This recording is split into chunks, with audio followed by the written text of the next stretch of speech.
ಎಲ್ಲರೇ ಯಾರ್ದಾರ ಮನೆಗೆ ಹೋಗಿ ನಾನು ಬಿ ಜೆ ಪಿಗೆ ತೊಗೋಬೇಕು ತಾವು ದಯಾಪರರಾದತ್ತ ಯಾರ ಬಳಿ ಹೋಗೋದಲ್ಲ. ಸುಮ್ಮನೆ ನಾಳೆ ನೀವು ಟಿ ವಿ ಒಳಗೆ ಹೊಡಿಬೇಡ್ರಿ.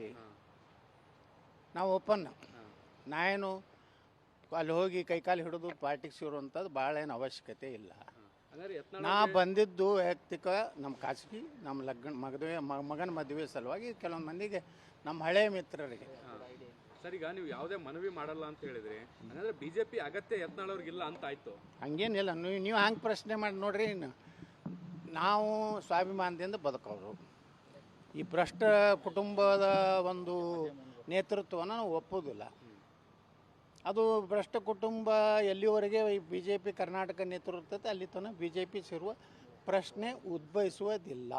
ಅಂದರೆ ವಿಜೇಂದ್ರ ಅವ್ರು ಬದಲಾಗೋ ತನಕ ನೀವು ಬಿಜೆಪಿ ಸೇರಲ್ಲ. ಒಟ್ಟೆ ಆ ಭ್ರಷ್ಟ ಕುಟುಂಬ ರೀ, ಒಬ್ಬನೇ ಅಲ್ಲ. ಒಬ್ಬ ವಿಜೇಂದ್ರಲ್ಲಿ ಒಬ್ಬ ರಾಘವೇಂದ್ರ ಅದಾನ, ವಿಜೇಂದ್ರ ಅದಾನ, ಯಡಿಯೂರಪ್ಪ ಅದಾನ, ಮತ್ತಿನ್ನ 4-4 ಅದಾವ ಮನ್ಯಾಗ.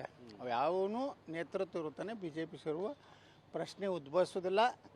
ನಾನು ಬಿ ಜೆ ಪಿ ತಗೋರತ್ತೆ ಯಾರ ಬಲ್ಲಿನೂ ನಾವು ಹೋಗೋದಿಲ್ಲ. ಅಲ್ಲ ಸರ್, ಈಗ ಯಡಿಯೂರಪ್ಪ ಅವ್ರ ಕುಟುಂಬ ಬದಲಾವಣೆ ಆಗೋ ತನಕ ನೀವು ಕಾಯ್ಕೊಂಡು ಕೂತ್ಕೊಂಡ್ರೆ ಮುಂದೆ ಅವಕಾಶಗಳು ಸಿಗಬೇಕು. ಅವಕಾಶ ನಾವು ಅಷ್ಟಾಗಿ ನಾವು ಪ್ರಾದೇಶಿಕ ಪಕ್ಷ ಮಾಡಿರ್ತೀವಿ ರೀ. ನಾವ್ಯಾಕೆ ಇಲ್ಲಿ ಕಾಯ್ಕೊಂಡು ಕೊಟ್ಟಿರ್ತೇವೆ ಎಲ್ಲನ. ಕಾಯ್ಕೊಂಡು ಕೊಂಡ್ರೆ ಅಷ್ಟೇನು ಹುಚ್ಚನಲ್ಲ. ಅವ್ರು ಕರಿತಾರೇನೋ, ನೋಡ್ತಾರೇನೋ. ಪಶ್ಚಿಮ ಬಂಗಾಳ ಚುನಾವಣೆ ಆದಮೇಲೆ ಕರಿಬೋದು, ಬಿಹಾರ ಚುನಾವಣೆ ಇದೇನದು, ಉತ್ತರ ಪ್ರದೇಶ ಚುನಾವಣೆ ಆದ್ಮೇಲೆ ಕರಿಬೋದು. ಯಾವ ಚುನಾವಣೆ ನೋಡೋದಿಲ್ಲ. ಅದು ನಿರ್ಣಯ ಸೂಕ್ತ ನಿರ್ಣಯ ತೊಗೋತೀವಿ. ನಮ್ಮದು JCB ಇದೆ ಅಲ್ಲ, ಅದನ್ನು ನಾವು ಪಾರ್ಟಿ ಕಟ್ಟಬೇಕಾದ ಸಂದರ್ಭ ಕಟ್ತೀವಿ. ಈಗಿರೋ ಬಿಜೆಪಿ ನಾಯಕರು ಏನಾದ್ರು ನಿಮ್ಮ ಪಕ್ಷಕ್ಕೆ ಸೇರೋ ಸಾಧ್ಯತೆ ಇದೆಯಾ ಸರ್? ಯಾವಾಗ ಲಾಂಚ್ ಮಾಡ್ತಿದ್ದೀರಿ? ನೋಡ್ರಿ, ನಮ್ಮ ಪಕ್ಷ ಕರ್ನಾಟಕದ ಅಧಿಕಾರ ಬರ್ತೈತಿ. ಯಾರು ಏನೇ ಬೇಕಾದ ಸರ್ವೆಗಳು ಹೇಳಿ, ಯಾರು ಬೇಕಾದಷ್ಟು ಸರ್ವೆ ಮಾಡಲಿ, ಕರ್ನಾಟಕ ಬರೋದು ನಮ್ಮ ಪಕ್ಷನೇ. ನಾನೇ ಮುಖ್ಯಮಂತ್ರಿ.